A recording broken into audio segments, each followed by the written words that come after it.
Hello family, ನೀವೆಲ್ಲ ಚೆನ್ನಾಗಿದ್ದೀರಾ ಅಂತ ಅನ್ಕೋತೀನಿ. ಇವತ್ತಿನ ವಿಷಯ ಏನಂತ ಅಂದರೆ ನೆವರ್ ಗಿವ್ ಅಪ್. ಇವೇನೋ ಒಂದು ಮಾಡೋಕ್ಕೆ ಅಂತ ಹೊರಟಾಗ ಫೇಲ್ಯೂರ್ ಆದ ತಕ್ಷಣ ಕೈ ಬಿಡಕ್ಕೆ ಹೋಗ್ಬೇಡಿ. ವಿತೌಟ್ ಫೇಲ್ಯೂರ್ ಏನು ಕೆಲಸನೂ ಆಗಲ್ಲ. ಬೆಳೆಯೋಕ್ಕೆ ಅಂತ ಹೋದಾಗ 108 ಕಮೆಂಟ್ಗಳು ಬರುತ್ತೆ. ಎಲ್ಲ ಕಮೆಂಟ್ಗಳಿಗೂ ತಲೆ ಕೆಡ್ಸ್ಕೋಬೇಡಿ. ಕಮೆಂಟ್ಸ್ಗಳು ತಗೊಳ್ಳೇಬೇಡಿ, ಸಜೆಷನ್ ತಗೊಳ್ಳೇಬೇಡಿ ಅಂತ. ನಿಮ್ಮವ್ರಂತ ಯಾರು ಇರ್ತಾರೆ, ನಿಮ್ಮ ಕಷ್ಟಕ್ಕೆ ಅಂತ ಯಾರು ನಿಂತಿರ್ತಾರೆ, ಅವ್ರ ಸಜೆಷನ್ ತಗೊಳ್ಳಿ. ನೀವು ಹೋಗ್ತಾ ಇರೋ ದಾರಿ, ನೀವು ಮಾಡ್ತಾ ಇರೋ ಕೆಲಸ ನಿಮಗೆ ಕರೆಕ್ಟ್ ಅನ್ಸಿದ್ರೆ ಸಾಕು. ಒಪಿನಿಯನ್ ಅನ್ನೋದು ನಿಮ್ಮದೇ ಆಗಿರಬೇಕು ಹೊರತು ಬೇರೆಯವ್ರ ಒಪಿನಿಯನಲ್ಲಿ ನೀವು ಇರಬಾರ್ದು. ಎಲ್ಲೋ ಫಸ್ಟ್ ಟೈಮ್ ಬಿದ್ದೆ ಅಂತ ಅಂದ್ಮೇಲೆ ಪುನಃ ಮೇಲೆ ಹೇಳೋದೇ ಇಲ್ಲ ಅಂತ ಅಲ್ಲ.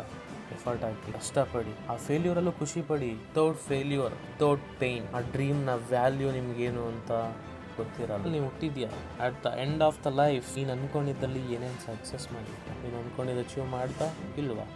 ಎಷ್ಟೋ ಜನ ಏನು ಮಾಡ್ತಾರೆ ಗೊತ್ತಾ, ಯಾರೋ ಏನೋ ಒಂದು ಆಪ್ಷನ್ ಕೊಡ್ತಾರೆ ಅಂದ್ಬಿಟ್ಟು ಆ ಆಪ್ಷನಲ್ಲಿ ಹೋಗೋಕೆ ಸ್ಟಾರ್ಟ್ ಮಾಡ್ತಾರೆ. ಬಟ್ ಅದೇ 10 ವರ್ಷ ಆದಮೇಲೆ ಅಯ್ಯೋ ನನ್ನ ಡ್ರೀಮ್ನ ನಾನು ಬಿಟ್ಬಿಟ್ನಲ್ಲ, ಯಾಕೆ ಒಂದ್ಸತಿ ನಾನು ಟ್ರೈ ಮಾಡ್ಬೋದಿತ್ತಲ್ಲ. ಅವ್ರು ವಿತೌಟ್ ಟ್ರೈಯಲ್ಲೇ ಅವ್ರ ಡ್ರೀಮ್ನ ಬಿಟ್ಬಿಟ್ಟಿರ್ತಾರೆ. ಅಲ್ಲೇನು ನಿನ್ನ ಮೇಲೆ ನಿನಗೆ ಯಾವತ್ತೂ ನಂಬಿಕೆ ಇರಲ್ಲ. ಬಟ್ ಒಂದಿನ ನಿನ್ನ ಮೇಲೆ ನಿಂಗೆ ನಂಬಿಕೆ ಬರುತ್ತೆ, ಆಡ್ತಿದ್ದೆ ಅಂತ.